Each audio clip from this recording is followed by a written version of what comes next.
I just watched a video, and I'll link it in the caption so you can watch it, about a man who said having kids ruined his life and it ruined his wife's life. And the story was that he had said he didn't want kids. They agreed they weren't going to have kids. They got married, and he said, "Oh, by the way, I want kids." And even though she didn't want them, she agreed to have one for him. And having that child ruined both of their lives.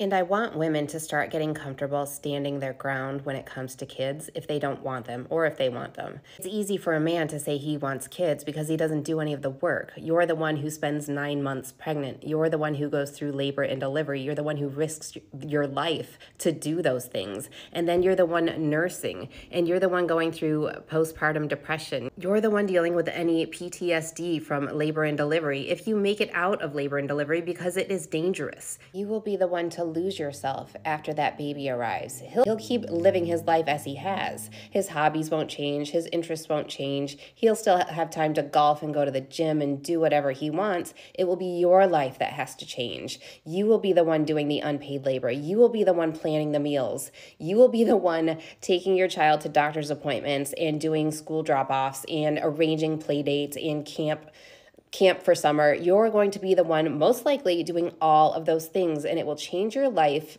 in every way possible. And there's no amount of promises that any man can make that will make that untrue. And as much as he says that he will be the best, most devoted father, he could say he's going to be a stay-at-home father. Chances are the majority of the labor and the responsibility of that child is going to fall to you if he sticks around, because there is no guarantee that he will. He could decide, like this guy did, that having a kid ruined his life, even though that's what he wanted, and he could split, and you will be the one left with the child that you didn't want. So we have to start getting comfortable when men say, "Hey, this is what I want," and you know that it's not what you want. You do not change your mind. You stand your ground, because it is a lifelong commitment. There is no getting out of it if you indeed find out that you were correct, that you don't want to be a mother, that you don't want to have children. There's no getting out of that. But guess what? He can get out of it fairly easily. Society judges women so much more harshly for walking away from their children than it does men doing the exact same thing. So you will be the one on the hook. Stand your ground if you don't want kids. The older I get, the more that I realize one of my favorite things about being child-free is the freedom that it gives you and the lack of responsibility. I don't have to be concerned about buying a house and building generational wealth and where my children are going to go to school and if we live in a good school district. That's not to say that it's obviously not very difficult, especially right now, to function in general, but I'm just saying that for me, it takes off so much stress knowing that my actions only impact myself. I have to make sure that I eat, that I do my own homework, and I don't have to be concerned about anyone else because there is no one else that is solely dependent on me. I think that that is a reason sometimes that child-free people upset other folks, because I truly believe that being child-free is one of the best ways to escape the matrix, or at least to start to do so. Not having children, especially as a woman, makes you somewhat ungovernable. You don't have to stay in a job that you don't like because you need the health insurance, you need the income. You don't have to stay with a partner that you don't like or that is not kind to you. And you can just truly move through life on your own terms. And I'm very grateful for that, especially at this stage of my life. This comment really hit home. In the past, having kids was a way to a better life. Now it's a way to starve.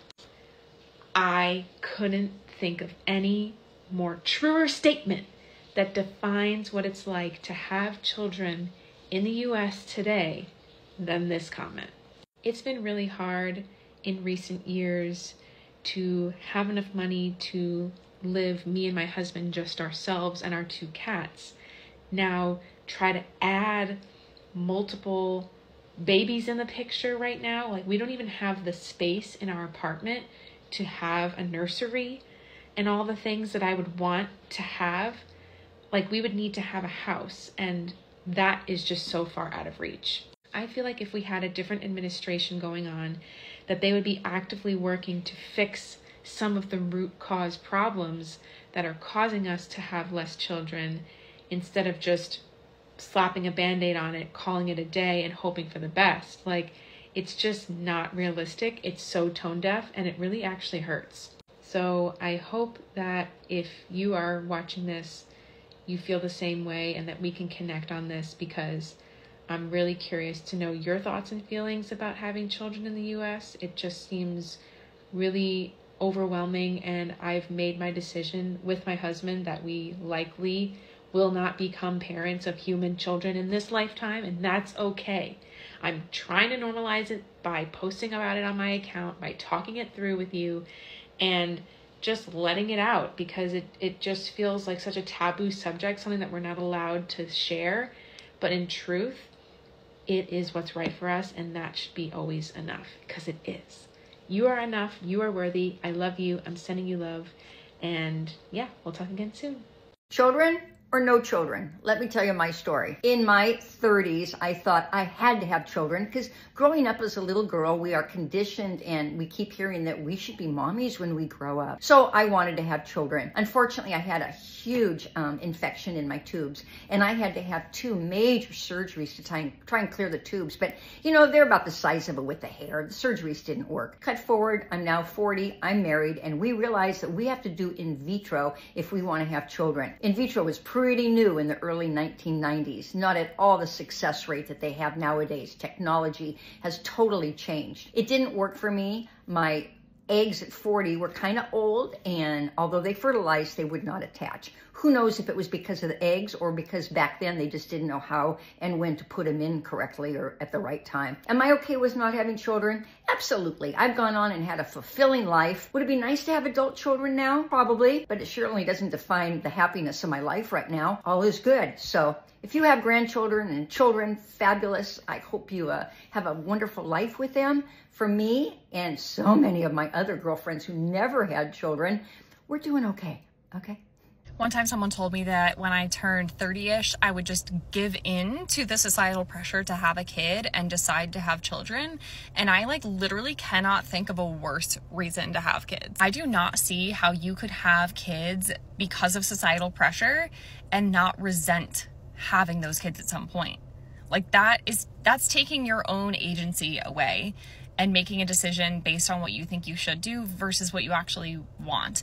And I know people who've kind of done that, and they don't not love their kids and they don't not want their kids. Now that they have them, they obviously love their kids, but I can't help but think they might have been happier if they didn't have kids. I just feel like people have kids kind of willy-nilly a lot of the time, and that's such a gigantic decision. And I know this will never happen because having children feeds into our capitalist society. Literally, the world wants us to have kids so that we can birth the next generation of workers, which is so fucked up in itself. But anyway, this will never happen, but I really think that people need to jump through many, many, many hoops to have children.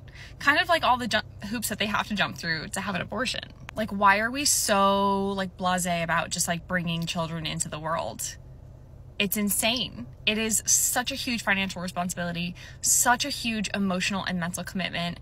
And especially for women, you are literally taking your life in your hands. Childbirth is not simple. It can go wrong, and it's a dangerous thing to do. I just think there should be more rules, regulations, hoops to jump through to be able to have kids.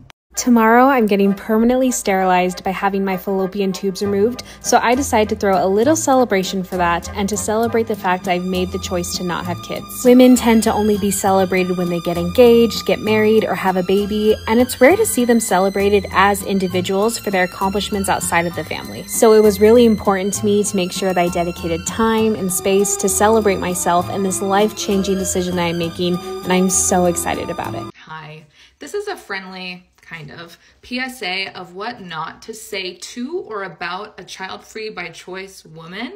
And I'm going to give you an alternative that you can use, okay? Don't say anything. Don't even hint at your concern for her potential future regret for not having children. Because why are we so concerned with the potential, again, potential is the key word here, regret that a child-free woman or man could face in the future, but we never ask people who are having children if they are sure. Are you sure you're not going to regret having children? Because data shows that women who regret having children which is so much more impactful than a woman who would regret not having children because you're affecting someone else's life, your child's life. And a woman who regrets not having children, the percentages are not that far off from each other. Can you believe it?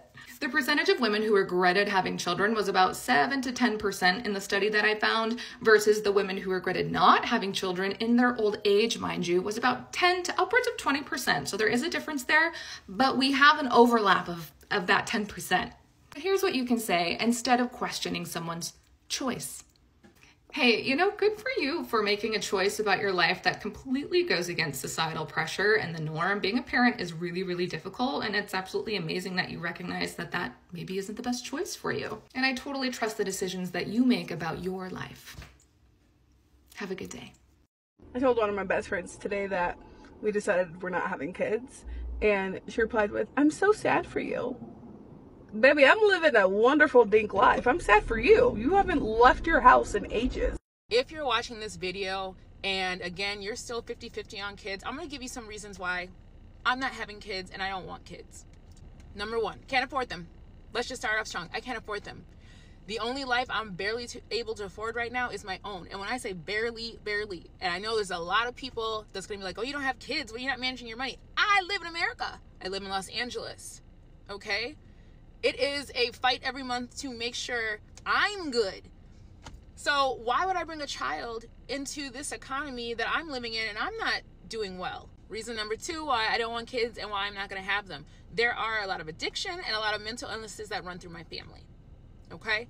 And this is not on some eugenic shit, so you can stop that conversation right now. This is me seeing my life, seeing all the medical things I've gone through in my life. Endometriosis, bipolar disorder, depression, seeing all of the things that I've gone through in my life and going, would I want someone else to go through that? And the answer is no. Even if they were my worst enemy, I would never wish some of the things I've had to go through in my life just because I medically inherited them. You know, out of all the reasons for me not wanting kids, here's the biggest one that most people won't admit. I would not be a good mother. I know that. And a lot of you, if you had just accepted that you would not be a good mother or a good father, you wouldn't have kids either. I know I could provide for them at the best as I could, because again, financially, I may not be able to do that. Would I be a present mother? No. No, I wouldn't be a present mother. And what do I mean by that? Emotionally, I would not be a present mother. I do not know how to handle other people's emotions. I can barely handle my own. I'm a work in progress. If I was to have a child today, I would not know how to be there to support them emotionally. And the number 4 reason, or number 5, I don't know what number we're on, is I don't want them. Period. That is a good enough reason. Especially if anyone's watching this and you're struggling and people are telling you all these things, you do not have to answer no one's questions. I'm just giving you my perspective in case you also think like this. But at the end of the day, just saying I do not want kids, period, is a full sentence. The reality is, a lot of people who say they can't afford kids or having kids is too expensive most likely don't want to sacrifice their current lifestyle in order to have kids. Correct. She got it in one go. I do not. And just to be clear, I wouldn't want children anyway. Like, the reason I'm not having children isn't because I think I couldn't afford it. It's just because I don't want children. But even if that wasn't the case, any part of my lifestyle, I don't want to give up to a child. And I will say, absolutely, to this creator's credit, she says, like, when you become a parent, a part of you has to always be selfless because you are now responsible for another person. And I admire that so greatly that parents are, like, admitting that. Because I feel like for so long, the narrative was parents being like, you can still have it all. Nothing changes when you become a parent. And, like, that's just not the case. I feel like it's refreshing to hear parents be like, no, when you have a kid, everything's gonna change. Like, you have to be a little bit selfless. And yes, I just don't want to do that. People can call me selfish, they can call me whatever they want. I am insanely protective of my time and my money, and I don't want to share that with a child.